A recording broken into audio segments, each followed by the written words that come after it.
જય શ્રી કૃષ્ણ મિત્રો, સ્વાગત છે મારા રસોડામાં। આજે આપણે સોજીના ઢોકળા બનાવીશું, જે ઇન્સ્ટન્ટ બને છે અને તમે આ રીતથી બનાવીને કોઈ ગેસ્ટ આવ્યું હોય કે બાળકને ટિફિનમાં ભરવા હોય તો આ રીતથી બનાવીને આપી શકો છો। 1 કપ મેં સોજી લીધી છે અને 1 કપ છાશ લીધી છે। તમે કોઈ વાટકીનું માપ પણ સેટ કરી શકો છો। હવે આપણે સોજીને એક બાઉલમાં લઈ લઈશું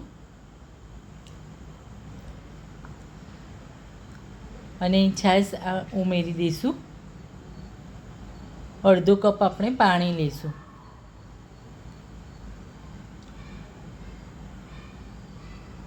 ઉમેરી દઈશું અને મિક્સ કરી દઈશું। આ રીતે મિક્સ કરીને લઈ લઈશું।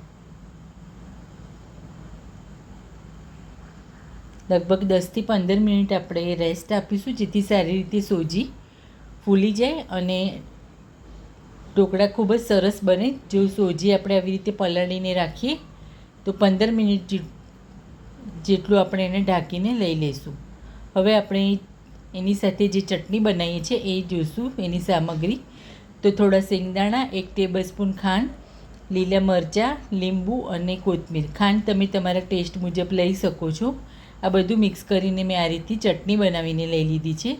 હવે આપણે જે બેટર ઢાંકીને લીધું હતું એમાં લીલા મરચાંની પેસ્ટ ઉમેરીશું, સ્વાદ પ્રમાણે મીઠું ઉમેરીશું અને આવી રીતે મિક્સ કરી લઈશું। તમે જોઈ શકો છો સરસ સોજી એકદમ પલળી ગઈ છે। આ રીતથી મિક્સ કરીને લઈ લઈશું।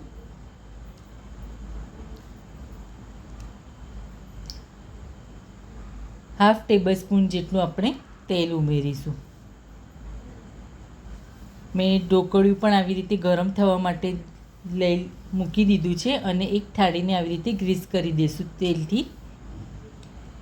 1/4 ટીસ્પૂન જેટલો આપણે ઈનો ઉમેરીશું અને એકદમ જ આ રીતથી આપણે એક જ ડાયરેક્શનમાં મિક્સ કરીને લઈ લઈશું।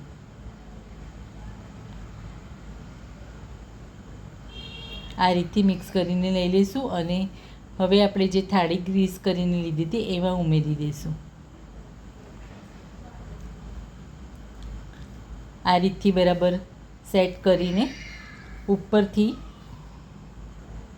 મરી પાવડર અને લાલ મરચું પાવડર સ્પ્રિંકલ કરીશું।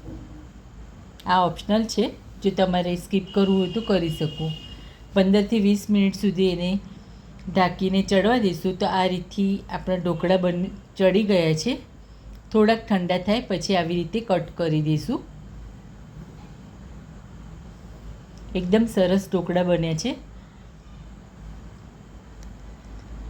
હવે આપણે એમાં વઘાર કરીશું તો 1 ટેબલસ્પૂન જેટલું મેં તેલ લીધું છે, એમાં રાઈ, મેથી અને જીરાનો વઘાર કરીશું।